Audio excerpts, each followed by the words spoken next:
Hello everybody, welcome to the sound test stream. Today we are taking a look at IK Multimedia's Syntronik.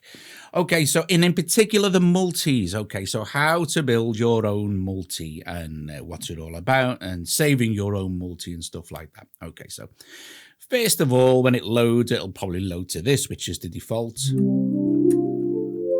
Syntronik is always in multi-mode. Okay, so you can see A, B, C, D. They refer to the 4 different layers of synths you can have in your multis, which are here. And as you can see, that the 3 of them are empty because this is the default patch. It's very difficult to lose the default patch because it won't allow you to save over the default. Okay, so I mean, if you wanted to put another sound in there like this, you can choose empty, then you can select a sound. Let's select that one. It doesn't really matter for the purposes. So there's that acidy bass line, and it's over that sweeping pulsy thing from the kind of mini Moog instrument. Okay, so if you see, you'll now notice that there is a little star appeared by default. If you hit this down arrow here, you can't just save that and override the default. Okay, otherwise you'd end up in all sorts of problems because you'd end up with having to delete stuff just to get back to a single sound, which many people want just a single sound. They don't want a multi. So you would go save as, and then you could say, well, it'll do default copy, but well, let's save this as something like acid sweep. Okay, and so we can set that, and that will go into your user bank here. Okay, so something I created earlier was Lush Pan Phased, which used all 4. Okay, so which won't match my volume. Okay, so this uses all 4 instruments over the entire range of the keyboard to create like a rich pad.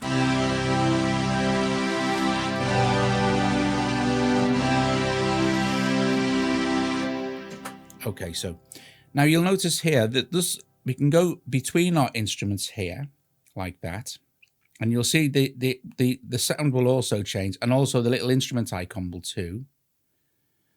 Okay, so anytime you want to edit a particular patch, you can just hit that and then hit the instrument icon and go into there. And then once you've done that, once you start going backwards and forwards now, your instrument icons will just, your ABCD will take you to the instrument that you want to edit. You say you don't really need to edit any of that. Okay, so here is the other thing as well. The mixing, okay, don't worry about velocity. That's just the, the lowest velocity and the highest velocity. You don't need to worry too much about that unless you particularly want to set the velocity levels. There's nothing to do with the volume. You want to hit this here, which is your mixer. And you'll see you have your master volume control, your pan. Now you'll see that my breathing organ sound is panned to the left, and probably my cathedral choir is panned all the way to the right, and then phaser is not, and this. So this is where you set your, and you can also do it here as well. You can just select your instruments at the top there. So let's do a completely new multi with some interesting stuff going on. Because this is the beauty of the multis, is you can create cool rhythmical sort of patches with all sorts of cool stuff going on. So we can go default. This is the same as default. It's just called default backup. Okay, so the first thing I'm going to do is go back to my sound here. It doesn't really matter which one I use. And I'm going to choose something from the modulum, and one I set up earlier called breathing, and we'll choose this. And all this is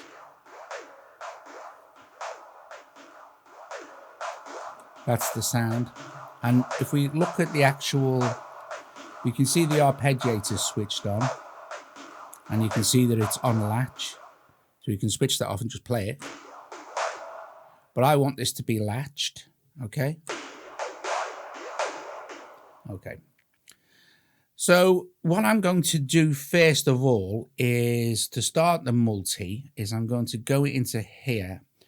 I'm going to leave the mixer as it is. You can add effects and stuff like that. You can see that this has just got a digital reverb on and a channel strip. That's okay. And there's the settings for the modulum. So let's go into our multi still, and there it is. Now I only want the drum to start to trigger all the way down here. Let's see, C1. So anything, I know you can't see, but anything above C1, and this is C2 here.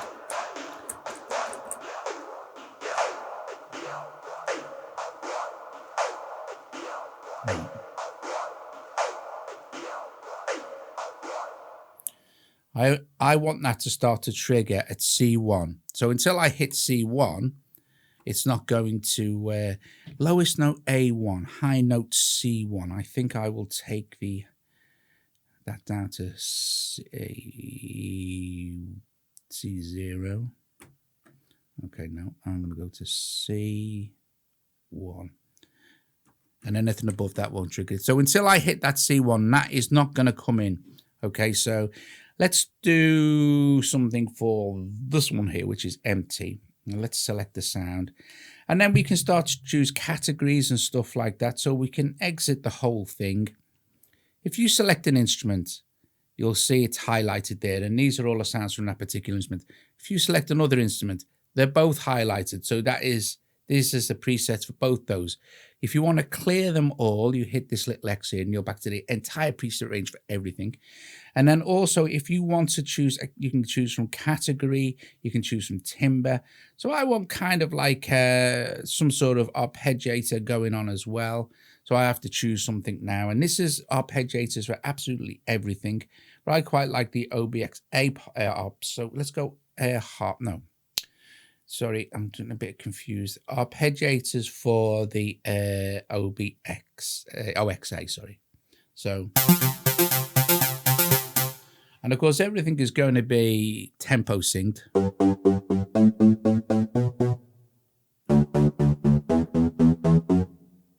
Let's try this one.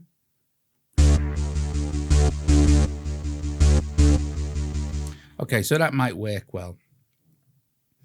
So what I'm going to do is in my multis here, I'm going to go all the way down here and set that to D1 and the low. So what should happen now, as soon as I'll set it to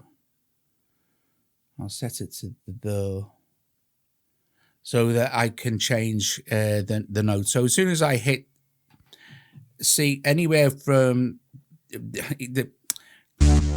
my ARP is going to come in, but it's not going to be latched.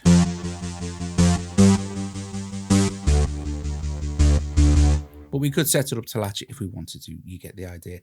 Okay, so let's put something else in to this one. Let's go and choose a sound. Let's see, select sound. And maybe we want some sort of string sound. Well, there's nothing in there for that. So let's just select strings for everything. Where's my strings gone now? Can't see, gone blind. There we go. So let's see what that's like.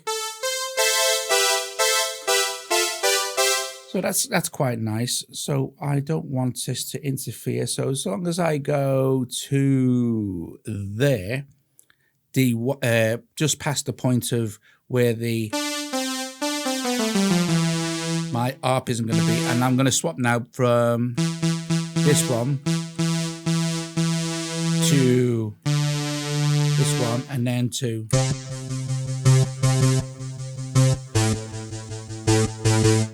okay. So we could do something like a, but the sound is too much for the strings. So let's do our mixer, and we know we're already on C, so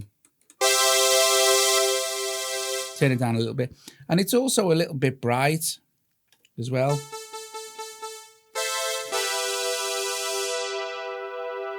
So we can take the cutoff down a little bit.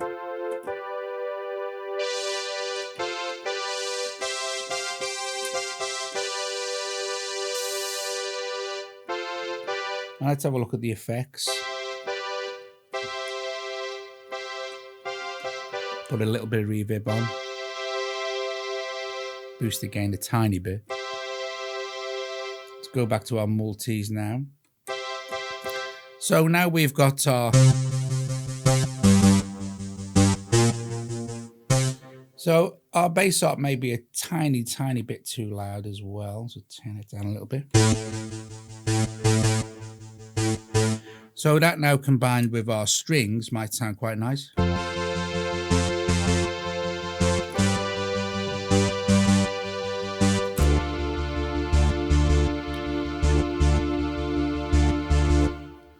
Okay.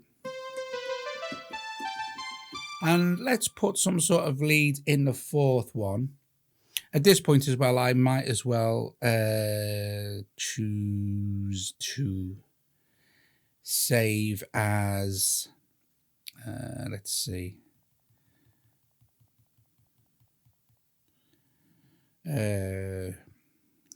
ARP pad. Okay, that'll do for that. So we have our strings.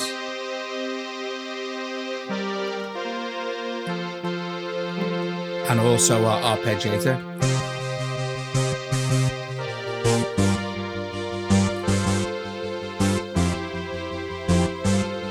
That's cool. So in this one, D, let us choose some sort of kind of lead sound. So we can, oh, analog Vivaldi, what's that? Yeah, I want a lead sound. Let me get back to my browser and choose. It's really hard for me to see this because of the wash lights.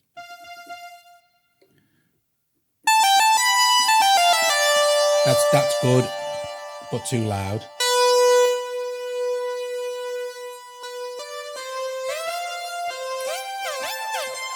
Now you'll also notice that the strings are in the background. So let's go back to our multis here. And that lead's going to be all across. We don't want that. We do not want that. Let's take this right up here.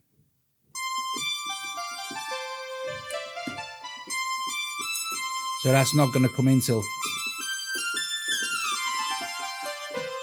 maybe a bit much. Let's take it down to there.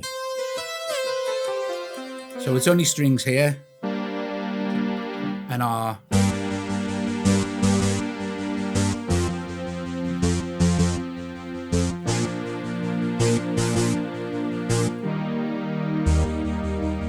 I went out of range on the ARP.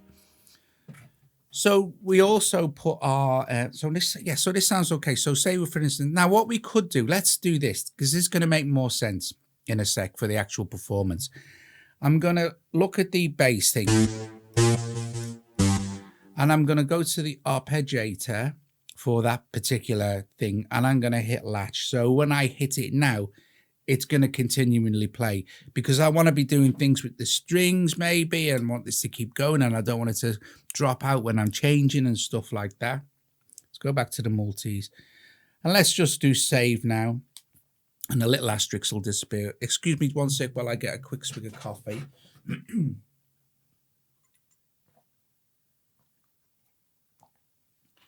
Okay, I'm back. Oh, there you go. There goes the coffee. Right, anyway. So now we have our lead. I could leave the strings in. So see what it sounds like if I take them out.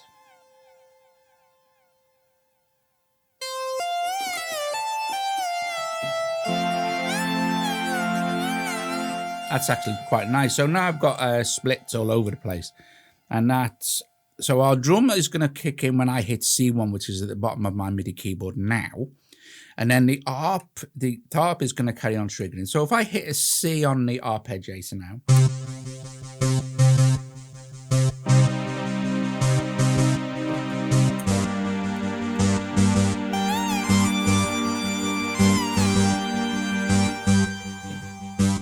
That's great because it gives us control. Now, the only way, of course, to stop the ARP is to go back into latch and switch it off. So I shall do that for a sec. And then switch it back on. It's not too much of a chore, but because your patch will be set up. It's only for me talking to you. Okay, so I could come down a little tiny bit as well, I guess. But that lead sounded nice. So we've got the strings.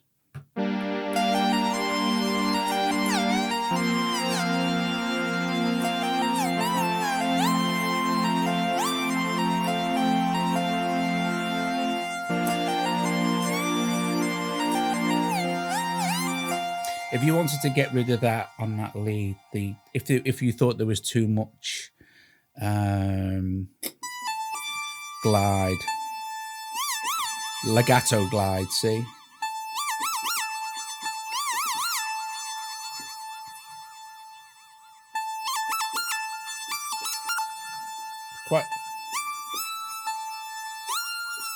It's actually quite nice. Anyway, that's how you could do it. You can make some adjustments to your sound if you want to. Okay, so what we got now then? So yeah, let's start off the... I wonder if it would be a good idea to latch the strings as well, so I could just... No, I won't. All right, I'm going to leave it as it is. I'm going to trigger a G on the actual ARP. And then I'm going to hit the C.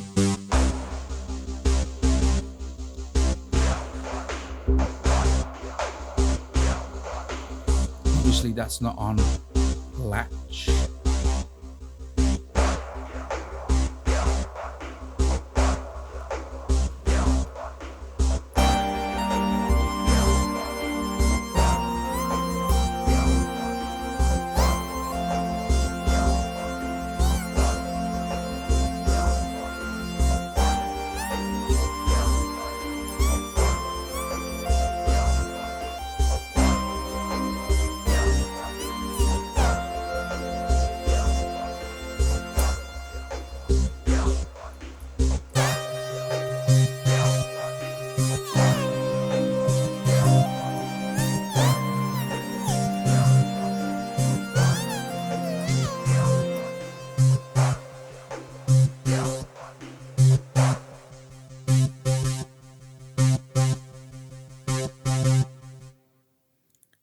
And let's do it. Let's just save it now. Save.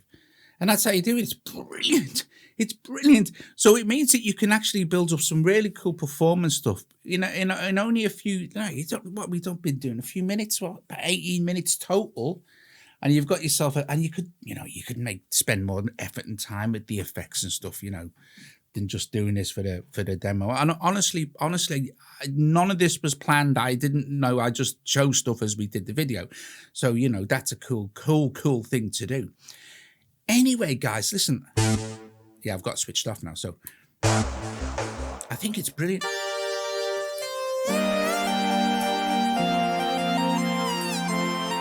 I mean, you can set effects up, stuff like that. You can, like I said, there are some brilliant multis in here. There really are. You get a load when you get Syntronik, the full stuff. You've got all sorts of cool stuff. I don't know what this is.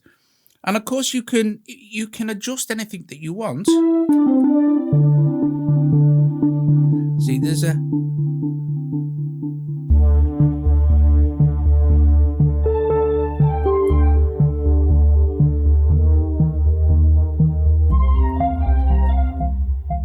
You can adjust anything you want and save it as a new...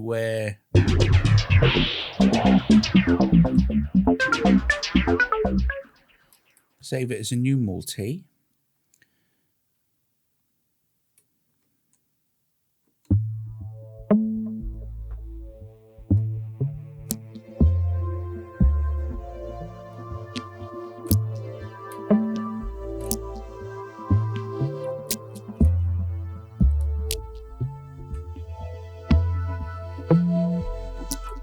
Top job.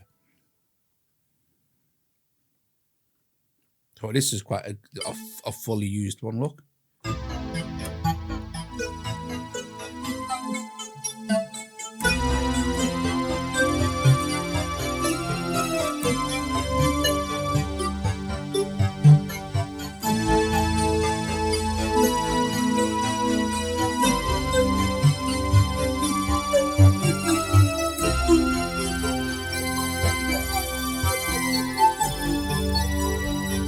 Awesome. Syntronik, using the multi, saving your own. Don't forget as well, for all those cool sounds, you can also go into the brilliant effects in Syntronik. I mean, they really are top notch. And don't forget also that you can swap between the different instruments and stuff. And at any time you want to, you can swap out sounds, save a new multi, do whatever you like. Listen, guys, I'm going to go. I'll put a link in for Syntronik in the description below. Thank you very much for watching, and I will see you guys later. If you like the video, give it a thumbs up, subscribe to the channel. Please consider becoming a Patreon. And yeah, all the best. Have a great day. Ta-ta.